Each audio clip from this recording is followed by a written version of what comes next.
দেশের আকাশে জিলহজ মাসের চাঁদ দেখা গেছে। ঈদ উল আজহা ২৮ মে এই বিষয়ে জাতীয় মসজিদ বায়তুল মোকাররমে বৈঠকে বসেছে জাতীয় চাঁদ দেখা কমিটি। বৈঠকে সভাপতিত্ব করছেন ধর্মমন্ত্রী কাজী শাহ মোফাজ্জল হোসাইন। দেশের প্রতিটি জেলার চাঁদ দেখার তথ্য এবং আবহাওয়া দপ্তরের প্রতিবেদন বিশ্লেষণের পর আনুষ্ঠানিক ঘোষণা দেওয়া হবে।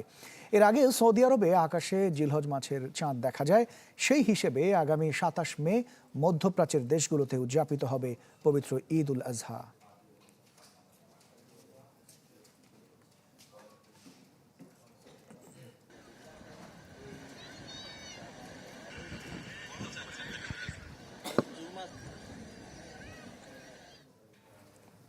দর্শক, এই বিষয়ে আপনাদের আরো তথ্য জানাতে চাই। কক্সবাজার থেকে আমাদের সাথে যুক্ত হচ্ছেন সহকর্মী আজিম নিহাদ। নিহাদ, কক্সবাজারের আকাশে তো চাঁদ দেখা গিয়েছে, কি অবস্থা সেখানকার মানুষ কি বলছেন? দুর্দান্ত সব ফিচার নিয়ে এলো ক্যাপ্টেন ভিক্টর বাইক। এতে রয়েছে শক্তিশালী রিচার্জেবল ব্যাটারি, ব্লুটুথ এবং exciting music. Captain Victor bike, আনন্দে বাড়ুক শৈশব।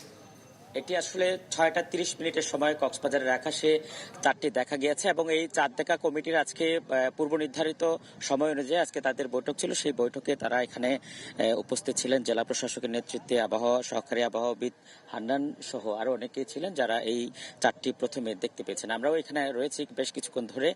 ধীরে ধীরে শুরুর দিকে আমরা কিছুটা ছোট আকারে দেখা গেলেও এখন কিন্তু স্পষ্ট করে দেখা যাচ্ছে এবং কক্সবাজারের আকাশে এই মুহূর্তে মেঘ না থাকার কারণে চাঁদটি কক্সবাজারের মানুষের কাছে স্পষ্ট হয়ে উঠেছে এবং এর ফলে কক্সবাজারের মানুষের মধ্যে আপনি জানেন যে ঈদের চাঁদ মানে হচ্ছে খুশি, এই খুশির জোয়ারই স্বাভাবিকভাবে বয়ে যাচ্ছে। আমরা জেলা প্রশাসকের সাথে কথা বলেছি, তিনি যেটি বলছেন যে তাদের পূর্ব নির্ধারিত সময় অনুযায়ী আজকে তাদের বৈঠক ছিল। সেই বৈঠকে তারা চাঁদটি দেখে মূলত ঢাকায় তারা কনফার্ম করেছেন এবং তিনি যেটি বলছেন যে কোরবানির সামনে যে কোরবান হবে সেই কোরবান উপলক্ষে যে কোরবানির পশুর বর্জ্য সরানোর সহ নানা বিষয় নিয়ে তিনি গণমাধ্যমের সাথে কথা বলেছেন এবং ঈদ যাতে সঠিকভাবে উদযাপন করা যায় এবং নির্বিঘ্নভাবে উদযাপন করা যায়, কোনো ব্যাঘাত না ঘটে, সেই জন্য কয়েক দফা ইতিমধ্যে বৈঠক হয়েছে। আরও কয়েকটি বৈঠকের কথা তিনি বলছেন যাতে করে সুষ্ঠুভাবে এটি আসলে উদযাপন করা যায় এবং এই চাঁদ দেখার পর থেকেই আমরা এখানে সমুদ্র সৈকতের মধ্যে শত শত মানুষ দেখতে পেয়েছি যাদের মধ্যে